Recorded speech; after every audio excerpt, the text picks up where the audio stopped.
Okay, people, so we've got another video of Is This the Move? And you could probably tell by the title and the thumbnail, we're going to be talking about Kuzma. Again, another guy who will probably divide opinion, but I feel like he definitely fits the model of guy we're looking for. I feel like the void we're missing, or the void in the roster, is, like I've said in previous videos, that third guy. I hate the use of the word third star. I want a third guy. A guy that has been a role player in the past, has been successful in that role as a role player, but can also step up when you need him to get 20. When you need him to be that bucket getter. When you need him to search for that shot. When a possession's breaking down, and he can be the guy who catches the grenades and makes something happen. And I feel like Kuzma can definitely be that guy. Obviously, you can judge him based on how he dresses, the way he is, and make, assumptions on him on the court, but it's not the case. Kuzma works on his game, and you can see it year by year because he actually improves in a lot of areas guys don't realize. He started off as a negative defender when he eventually became one of LA's better defenders. Now he's a pretty good one. Again, a very big concern about Kuzma was his efficiency. He's now shot 45% plus from the field in the past 3 seasons, and it's been a 20-plus point per game score in his last 2. He's a guy who's improved in a lot of areas. High volume 3-point shooter. Percentage might not be as wonderful and eye-popping as you might want it to be, but he's still a good shooter. A viable one anyway. So it's a guy I definitely look into acquiring. Then again, I look at his role he played in LA. Again, before they became a competitive team, he was pretty much one of the guys responsible for getting the bucket, giving you 18, 17 a game. But then when it became more serious in that bubble season, his role diminished. And what did he do? He became a star in that role. They eventually shipped him out for whatever reason, and the Lakers are probably regretting that, but he became a star in his role. Had to spar up a bit more.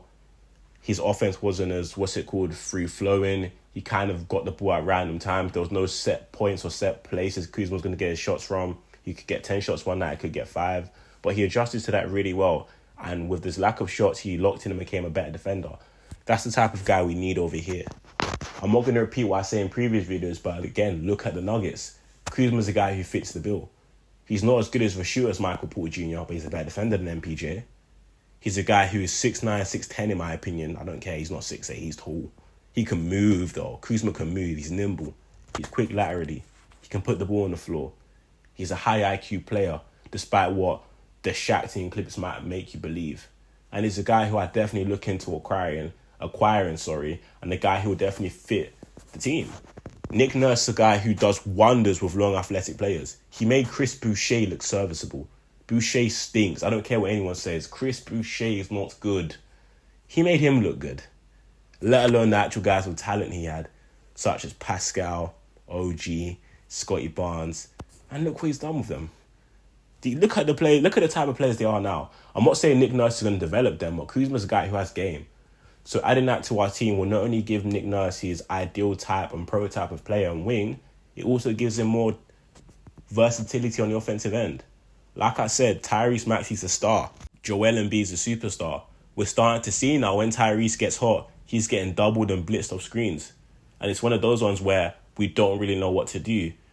As of recent, Tobias has been stepping up, but it's been inconsistent. So instead of solely relying on Tobias to step up, you now have Kuzma who can do the same thing.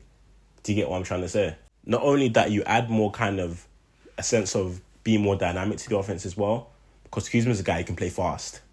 Kuzma can also play in a more slow setting as well. He's a guy who has good movement as well, because the thing I like about Kelly Oubre the most is that Kelly Oubre is not like a JJ Redick, obviously not from 3, or guy's going to take relocation threes, but Kelly really knows how to cut from one baseline to another, one corner to another. And Kelly gets thrown a lot of grenades as well. But he makes the most out of them. Why? Because Kelly will go from the corner to the top of the key. When Joel's in trouble, Kelly will get the ball, knock down a tough 3. Or he'll cut last minute backdoor when Joel gets doubled, wide open dunk. Kuzma's a guy who can definitely do that as well, and has provided that in the past in his career. So you will now have 2 guys who can kind of do that.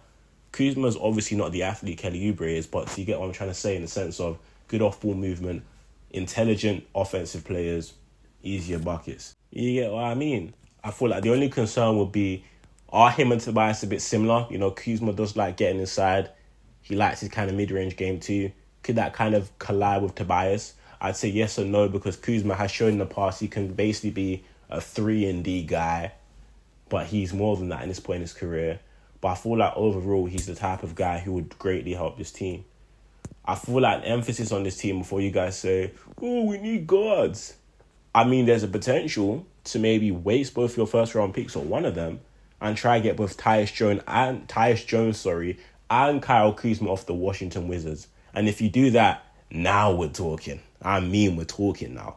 Because not only do you solve the issue of having a lack of self-creation on the perimeter and another guy who can be a secondary reliable ball handler and a viable three-point shooter, you also add Kyle Kuzma.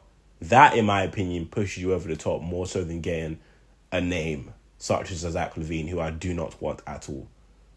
I'm not saying that's going to happen, but these are the type of moves we need to look into. Because at the end of the day, we have, 8, 9, 10 guys right now who could genuinely get minutes. But when it comes to the playoffs, you don't need 11 guys. The rotation's realistically going to be 7, 8 deep max.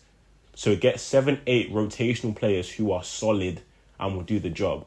I love Rocco and I like Morris a little bit, but they're both not going to get minutes in the playoffs. There's not enough clock. There's not enough tick. So for that reason, move one or the other, move someone else, and get some solid guys like Kuzma and Tyus Jones that can be reliable impact players, high-level role players, and could make a difference in the playoff series. I feel like with these moves, fans keep saying, oh no, you can't trade the first round pick. We're not going to flip and use it. Do you really think we're going to wait till 2028 to get LA's first round pick? He's probably 14 right now. No. With the way first round picks are used right now, the Brooklyn Nets want 2 for Dorian Finney-Smith, who's a guy I really like as well. But you're going to have to pay a price for these kind of players. And if it's going to elevate you, so be flipping it. So be it. How many of these first round picks actually pan out? Just to remind you, Cork Mars and Timothé Luwawu-Cabarrot were first round picks. That's 2 right there. Do you get what I'm trying to say? So we need to stop overvaluing first round picks. They could have some value when it's a move like this or other moves as well, which can really push you over the top or make you neck and neck with the top guys in your conference or in the NBA as a whole. You do it without hesitating. You maximize your window right now instead of waiting and doing it when it's too late. Joel's at his absolute peak right now. If there's ever been a time to go all in, it is now.